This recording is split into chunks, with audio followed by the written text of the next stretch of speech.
시편 말씀은 150편으로 이루어졌습니다.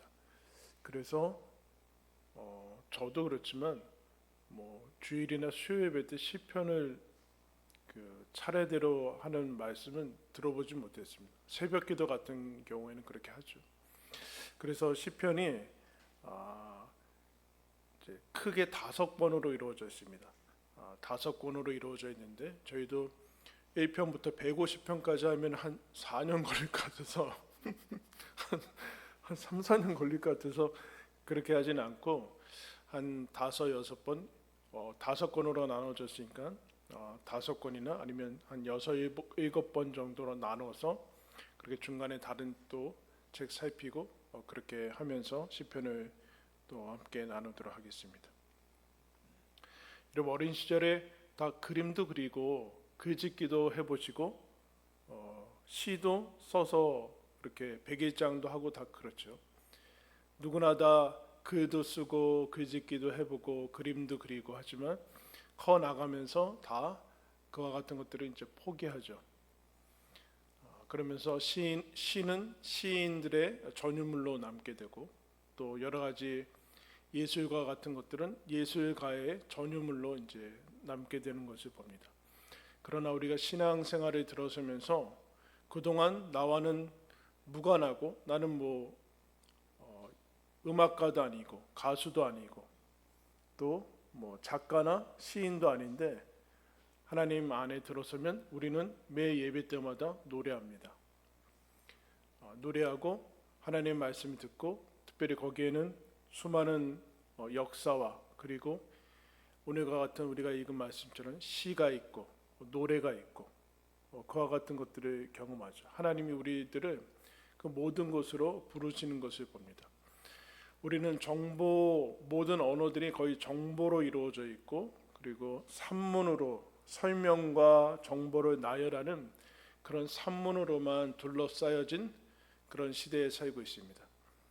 이 일과 관련된 것들은 다 그야말로 감정이나 그런 것들이 전혀 없는 정확성만을 확보하기 위해서 주어진 그런 언어들이죠.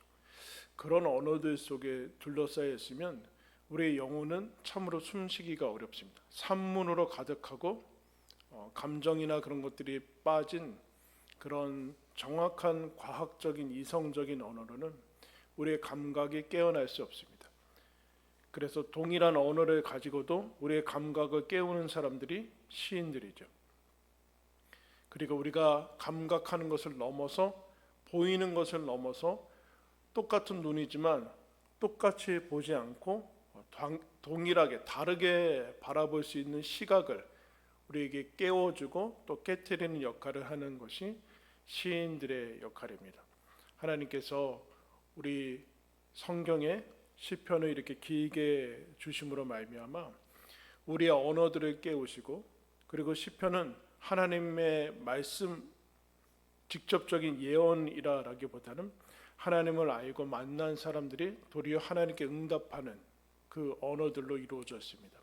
어떻게 우리가 하나님과 교제하고 예배하고 기도하고 노래하는가에 대해서 살피고 있는데 그로 말미암아 우리 언어가 가지고 우리 삶이 가진 그 한계들을 깨트리고 넘어가게 하고 그로 말미암아 더 하나님께서 과학과 이성과 그런 것들이 마치 종교화된 그런 시대 속에서 신비가 무엇인지 믿음이 무엇인지 하나님의 살아계심이 무엇인지를 더 폭넓게 알려주고 성숙하게 하는 그런 책이 여러분 시편입니다. 이 시편을 통해서 하나님의 은혜를 더 누리기를 바랍니다. 저도 경험하지만 시편은 요한계시록과 동일하게 어려운 책이에요. 설교하기로는 어려운 책입니다. 요한계시록도 제가 한 10년 있다 할까 말까. 요한계시록 자체가 메시지가 어렵다라기보다는 시편도 논리적인 어떤 것으로 이루어졌다기보다는 시라는 형식을 가지고 있어서 이것을 역사적인 1편, 2편, 3편 다 연결되는 시편은 아니거든요. 다 저자가 다를 수도 있고 배경도 다르고 그렇기 때문에 다 각각의 역할들을 하는 그 동일한 줄거리로 쭉 연결되지 않아서 어려움이 있습니다. 그러나 이것을 통해서 하나님께 더 깊이 나아가는 그런 역할들을 하게 될 것입니다. 질문 하나 하겠습니다. 여러분, 사람은 동물입니까? 식물입니까? 뭐에 가까워요? 동물이라고 우리는 보통 생각합니다. 동물과 더 비슷하다라고 생각을 하죠. 그래서 흔히 이제 편찮으셔서 어떤 질병을 얻어서 의식도 없고 숨만 붙어 있어서 중환자실에 누워 있거나 그러면은 우리가 이제 흔히 좋은 말은 아니죠. 식물 인간이 됐다. 그렇게 얘기하면 사람은 식물은 아닌데 숨만 붙어 있어서 움직이지 못한다라는 그런 뜻을 가지고 있습니다. 그냥 별로 바람직한 상태는 아닌 것이죠. 그러나 사람한테 꽃과 같다. 그러면 칭찬입니까? 욕입니까? 칭찬이죠. 사람이 식물 같다. 그러면 이건 칭찬은 아닌 것 같은데 식물인간이야. 그러면 이건 아닌 것 같은데. 그러면 여러분 사람은 동물인간입니까? 우리가 요새는 워낙 흉악범들을 많이 그런 사건 사고를 많이 접하게 되는데 그런 사건을 접하면은 그런 이제 단어들이 붙죠. 인면수심이다. 사람의 탈을 썼지만 마음은 짐승이다. 그렇게 얘기를 합니다. 짐승. 마음은 짐승과 같다. 그렇게 얘기하고 있습니다. 사람은 사람 틀을 쓰고 있는데 그러면 동물성을 가지고 있다는 것인데 마음이 동물은 아니어야 된다는 얘기예요. 분명히 사람은 동물과 비슷하다고 해서 그렇게 인정을 하는 것 같은데 인면수심에 흉악한 사람은 마음이 동물과 같다. 그러면 문제가 있는 겁니다. 그러니까 다른 얘기를 지금 하는 거예요. 동물성의 주요 그런 특징은 이동성이죠. 움직일 수 있다는 것이고 여러분 식물은 나무는 어디에 있습니까? 나무는 한번 심겨지면 사람들이 인위적으로 뽑아서 다른 데 심지 않으나 그 자리에서 나면 거기서 평생 있다가 이렇게 가죠. 물론 사람보다 오래 사는 나무도 있습니다. 이쪽에 가면 제가 이렇게 산책하다 보면 430년 되고 그런 나무들도 있어요. 식물의 주요 특징은 고정성이죠. 고정성. 여러분 오늘 우리가 읽은 말씀 시편 이 말씀은 시편 전체의 방향과 그 서론에 해당하는 이제 시편 말씀인데 이렇게 시작합니다. 복 있는 사람은 이렇게 예수님이 팔복을 얘기할 때 그 복 있는 사람은 어떤 사람이냐? 이 사람들은 아니고 다음과 같은 사람이다 해서 첫 번째 부정적인 예를 들고 있습니다. 악인들의 꾀를 따르지 아니하고 죄인들의 길에 서지 아니하며 오만한 자들의 자리에 앉지 아니하고 따르고 길에 서고 앉고 삶이 있죠. 삶이. 그런데 그 삶이 누구든지 다 길을 따르고 길에 서고 살고 그러는데 그것이 그 자체가 복과 악과 그것을 정하는 것이 아니라 앞에 악, 죄, 오만이라는 하나의 상태가 붙어 있어요. 이것은 행동적인 상태라기보다는 다른 상태를 얘기를 하고 있죠. 다른 상태. 움직이고 행동하고 밥을 먹고 하는 그거와 다르게 그 앞에 다른 상태가 붙어 있어요. 즉 행동의 유무가 아니다라는 것이 있고 차이는 어디에서 나는가? 다른 데서 차이가 난다. 그러면서 시편 이 기자는 하나의 비유를 들고 있는데 3절에 보시면 복 있는 사람은 시냇가에 심은 나무와 같다. 그렇게 얘기하고 있고 4절에 악인들은 바람에 나는 겨와 같다. 그렇게 대조를 해주고 있어요. 시냇가에 심은 나무가 당연히 그 옆에 시냇가가 있으니까 물을 공급받고 그래서 철을 따라 열매를 맺고 잎사귀가 마르지 않고 모든 것이 번성하고 청청한 것과 동일합니다. 이 시냇가에 심은 나무는 당연히 그 시냇가에 뿌리를 내리고 있죠. 고정성을 얘기를 하고 있어요. 고정성. 이거 사람에 대한 비유이기 때문에 사람이 어디에 꽂혀 있다는 것이 아니라 사람이 여러분 어디 흙에 심을 때는 죽을 때밖에 없잖아요. 그 얘기하는 게 아니라 속마음과 속마음, 심령이 어딘가 뿌리 내리고 있다는 것을 의미하고 있습니다. 다르게 대조적으로 악인은 바람에 나는 겨와 같다. 여러분 우리가 추수할 때 요즘은 뭐 키라는 거 여러분들은 보셨죠? 이렇게 바람이 날 때 이렇게 날려서 이제 곡식 가르는 거. 그 바람에 나올 때 날아가는 그 겨와 같다라고 얘기하는데, 이 겨는 이동성이 있죠. 이동성. 즉 이 사람은 속과 마음과 심령이 어딘가 뿌리 내리고 있지 않아요. 뿌리 내리고 있지 않습니다. 바람에 따라 떠돌아다니고 있습니다. 이것이 인간의 경우, 이거를 좀 정리하면은 바람에 나는 겨는 이런 거죠. 바람에 나는 겨다. 그러면은 이동성이 있어야 되는, 이동성이 있는데 이 사람이 몸이 이동성이 있어야 되는 건데 마음의 이동성이 있어요. 그러니까 몸은 이동성이 있어서 동물성을 가지고 있어야 되는데 마음까지 동물성을 가지고 있습니다. 마음은 여러분 어떻게 돼야 돼요? 마음은 식물성이어야 돼요. 어딘가 뿌리를 내리고 있어야 돼요. 마음은 어딘가 뿌리를 내리고 있는 식물성을 확보하고 있어야 되는데 이 바람에 나는 겨는 마음이 동물성이에요. 어딘가 뿌리를 내리고 있지 않습니다. 그리고 움직이고 있죠. 이 경우를 뭐라고 얘기하는가? 동물성이, 그러니까 마음의 동물성이, 헷갈리죠? 자, 이동성이 있는데, 즉 이 사람은 동물성을 가지고 있는데 식물성이 없어요. 식물성이 없다는 것은 마음이 계속 움직이고 있다는 거죠. 그럼 뭐라 그래요? 그래, 방탕하고 방랑하다고 합니다. 방랑, 분주하고 계속 뭔가 움직여요. 바람직한 것 같아요. 그런데 마음에 정함이 없고 변덕, 조변 섞게 아침 다르고 저녁 다르고 내일 다르고 모레 다르고, 여러분 이거 불행이죠. 불행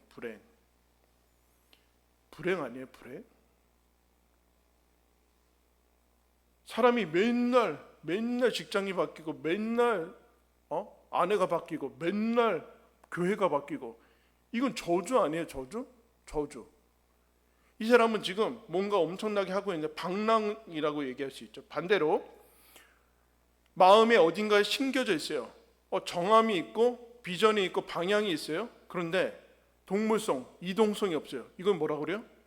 나태하고 불순종이라고 합니다. 하나님의 말씀을 들었어요? 움직이지 않아요. 시냇가에 심은 나무는 이와 다르게 일관된 모습이 있죠. 일관된 모습. 그래서 마음이 계속 움직이고 변덕스러운 동물성을 가지면 곤란합니다. 몸이 그래야 되고, 그리고 몸은 식물성이면 곤란합니다. 움직이지 않고 침대에 박혀가지고 1년 내내 있다, 심각한 거 아니에요? 그러니까 사람은 이 두 가지 면을 가지고 있는데 몸은 동물성이고 마음은 식물성, 어딘가에 뿌리를 내리고 있어야 된다라는 것을 비유로 들고 있습니다. 근데 여러분 오늘 말씀 접어두시고 이와 비슷한 말씀을 예레미야 17장에 이렇게 얘기해 주고 있어요. 예레미야 17장으로 가겠습니다. 구약 성경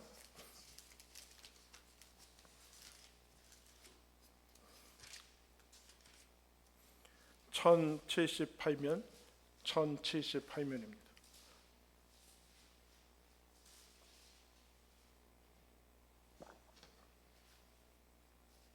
예레미야 17장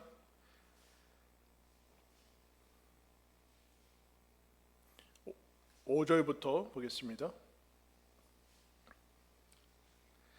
17장 5절, 여호와께서 이와 같이 말씀하시니라. 무릇 사람을 믿으며 육신으로 그의 힘을 삼고 마음이 여호와에게서 떠난 그 사람은 저주를 받을 것이라. 그는 사막의 떨기나무 같아서 좋은 일이 오는 것을 보지 못하고 광야, 간조한 곳, 건건한 땅, 사람이 살지 않는 땅에 살리라.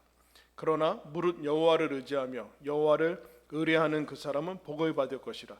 그는 물가에 심어진 나무가 그 뿌리를 강변에 뻗치고 더위가 올지라도 두려워하지 아니하며 그 잎이 청청하며 가무는 해에도 걱정이 없고 결실이 그치지 아니함 같으니라.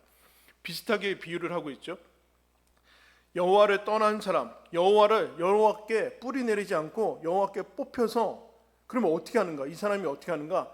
사람을 신뢰하고 사람을 신처럼 모시고 자기 힘을, 자기가 가진 여러 가지 것들로 힘을 삼고 있는 사람은 악인이고 의인이 아니다. 그는 곧 사막에 있는 나무와 동일한 것이다. 말라서 죽을 것이다. 그러나 여호와께 뿌리를 내린 사람은, 여호와를 의지하고 의뢰하는 사람은 물가에 심겨진 나무와 같을 것이다. 그러면 복받기 위해서는 하나님께 뿌리 내리면 되는 것 아닌가라는 생각을 하지 않겠습니까? 그런데 문제는 하나님께 뿌리를 내려야 되는 게 뭐예요? 마음이거든요. 마음. 그러면 9절 말씀을 보겠습니다. 만물보다 거짓되고 심히 부패한 것은 뭐라 그래요? 마음이라. 이게 문제예요. 마음은 하나님께 뿌리 내리려고 하지 않는다. 여호와를 의지하지 않으려고 한다. 이 마음을 스스로 내 마음을 스스로 부패하지 않게 하고 정화시키고, 이런 식물이 돌아다니면서 이미 끝난 거죠. 뽑히면 이제 끝난 거예요. 근데 뽑혀 다니는데도 내가 살 수 있다라고 생각하고 잘 살 수 있다라고 생각하고 있는 것 자체가 자기 자신을 속이고 있다라는, 각자의 마음을 의지하는 것. 우리가 신앙인들도 하나님을 믿는다고 하면서 자기 마음을 의지하는 사람들이 있어요. 하나님을 따르기로 한 사람들이 신앙인인데 따르기로 한 자기 마음을 의지해요. 그러면 이제 그러니까 맨날 변덕스럽고 요동치고, 우리가 예수를 따르기로 했다니까요. 내 마음을 따르는 게 아니라 내 마음이 좋고 감정과 그런 것들을 따르기로 하지 않았다는. 그런데 우리는 이 내 마음과 감정이니까 이 내 마음이 제일 중요하다라는 것은 세상에서부터 우리가 끊임없이 배우고 있어요. 근데 누가 알겠느냐? 내 마음이 가장 부패했다라는 것을 어떻게 알겠느냐? 이것을 알아차린 사람만이 어떻게 하는가? 이 마음을 하나님께 뿌리 내리려고 한다. 그러면 다시 시편으로 돌아가서 이 부패한 마음들을, 심령들을 어떻게 끊임없이 하나님 없이 계속해서 이동하려고 하는, 여기 바알 섬기다가 아세라 섬기다가 모 섬기다가 이 사람 섬기다가 저 사람 섬기다가 소유 섬기다가 계속해서 하는 이 마음들을 뿌리 내린다라는 것은 무슨 말인가? 2절 말씀에 우리 다 같이 한번 읽겠습니다. 시작. 오직 여호와의 율법을 즐거워하여 그의 율법을 주야로 묵상하는도다. 바람에 나는 겨가 훨씬 시대에 앞서가는 것 같습니다. 시대는 끊임없이 변하는 것 같고 계속해서 삶의 모습들이 계속해서 새로워지는 것 같은데, 시대가 바뀌고 장소가 바뀌고 사람이 바뀌는 것 같고, 그래서 끊임없이 우리도 새로운 모습을 갖춰야 되는 거 아닌가? 그 맞는 말인데, 그 유행에 따라서 계속해서 우리 삶의 패턴들을 바뀌는 건 좋은데 이 마음까지도 계속해서 움직이면 다닌다. 그러면 제대로 복 있는 사람으로 살아갈 수 없고, 그러면 언제 어디서나 장소나 시대나 사람이나 그 유행이나 이런 거 전혀 상관없이 언제나 동일하게 우리가 마음을 놓고 뿌리를 내릴 수 있는 그 진리는 무엇인가? 이게 문제인 거죠. 진리. 과연 내 마음을 끊임없이 이동하는데, 직장에도 가고 가정에도 가고, 나는 태어나서부터 계속해서 시대가 바뀌는 그런 시대에 살고 있는데, 그거와 상관없이 내가 내 마음과 내 영혼을 뿌리 내려도 안전한 곳이 있냐라는 거예요. 그런 지식이 여러분 어디 있습니까? 세상에 그런 지식이 어디 있고, 그런 사람은 어디 있고, 그런 사상은 어디 있습니까? 세상에는 없는데 하나님께서 뭐라고 얘기하시는가? 하나님의 말씀만이 너희들이 무슨 변화와 세상이 움직이는 그런 변화 속에서도, 너 마음의 부패함 속에서도 뿌리 내릴 수 있는 유일한 흙이다.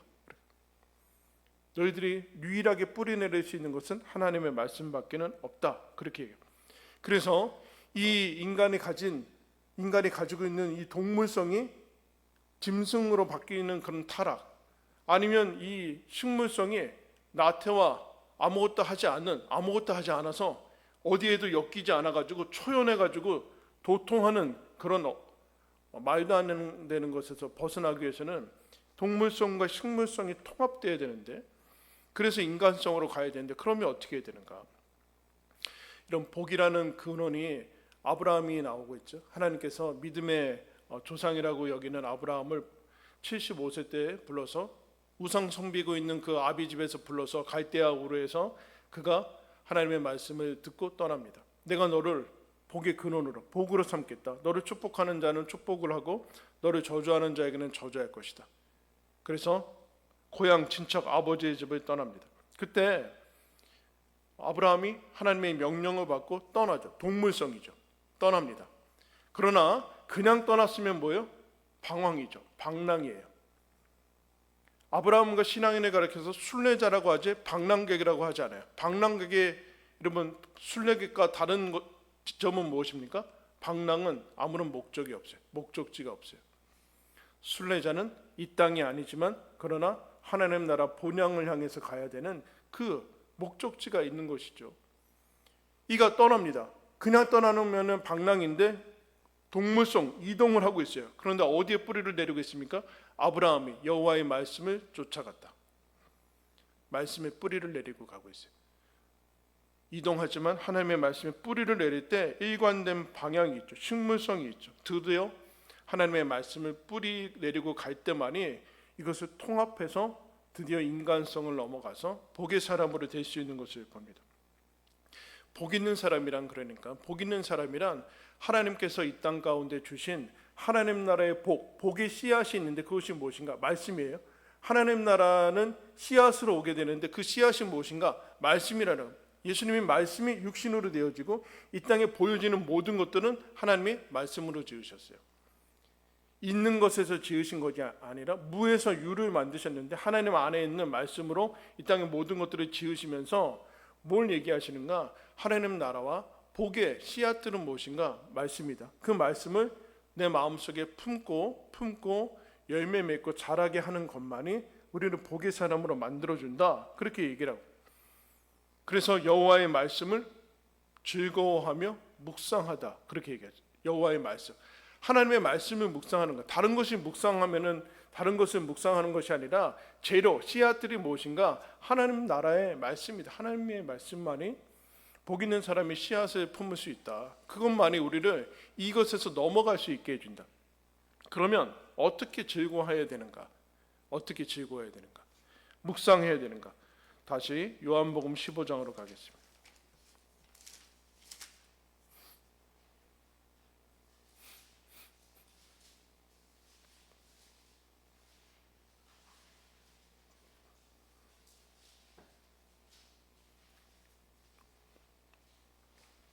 요한복음 15장 4절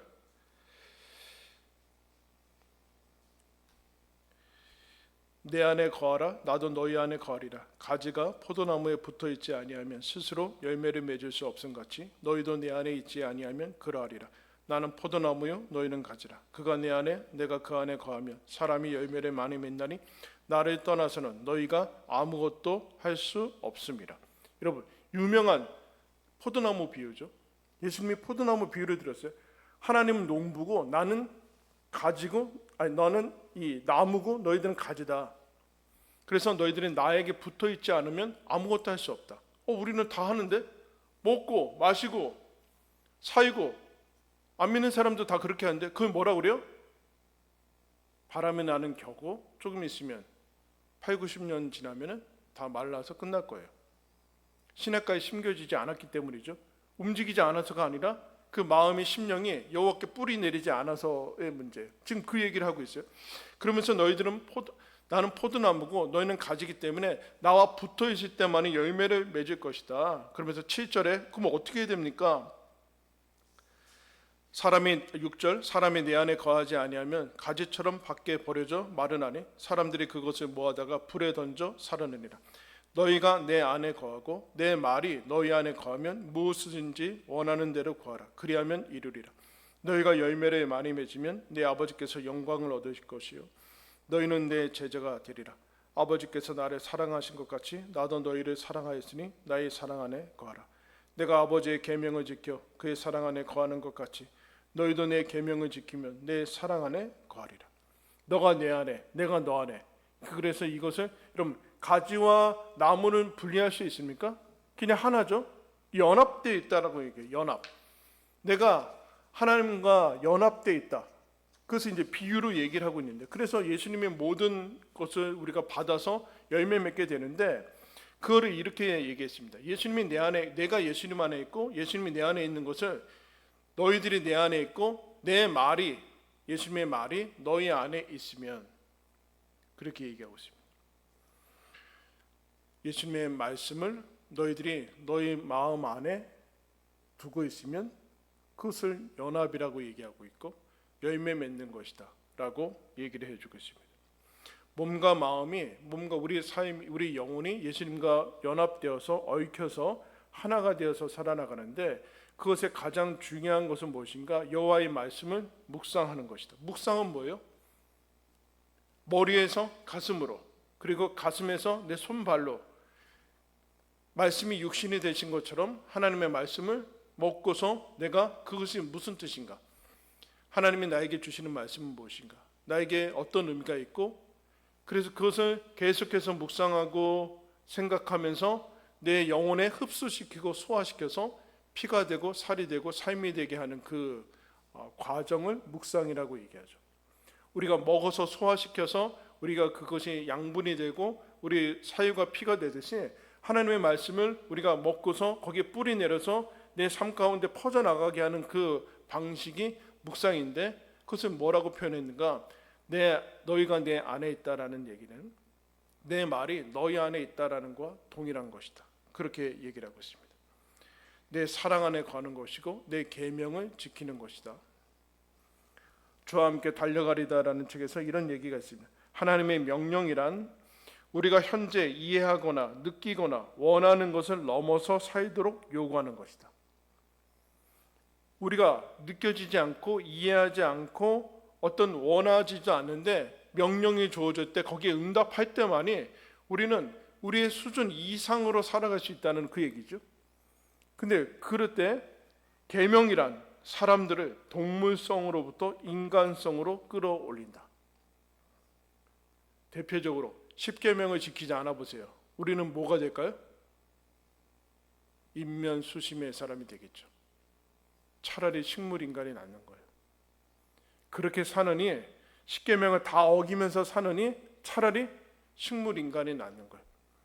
그러나 하나님의 계명을 우리가 마음속에서 거기에 뿌리를 내리고 그것이 복 있는 사람이라는 하나님의 명령을 받고 응답하고 순종할 때만이 우리는 훨씬 넘어서 드디어 하나님의 형상을 갖춘 인간됨의 모습으로 나아가고 하나님이 기뻐하시는, 하나님께서 인정하시는 삶으로 우리는 살아갈 수 있게 된다라고 초대를 받고 있습니다. 여러분, 하나님께서 우리를 흙으로 만드시고 생기를 불어넣으셔서 우리는 사람이 됐습니다. 예수를 믿을 때 아무것도 없는 흙이 성령을 받아서 하나님의 자녀가 됩니다. 당연히 우리는 하나님에게 뿌리를 내리고 우리가 뿌리 내릴 그 흙은 하나님의 말씀이다 라고 하나님께서 말씀해 주고 있습니다. 그것이 복 있는 사람이다. 하나님에게 그 심령을 깊이 뿌리 내린 삶, 그 삶만이 이 땅을 계속해서 순례의 길을 떠나고 이 땅을 통과하는 그 길마다 복을 받고 복의 사람으로 초대하신 것을 누리게 된다라고 우리를 초대하고 있습니다.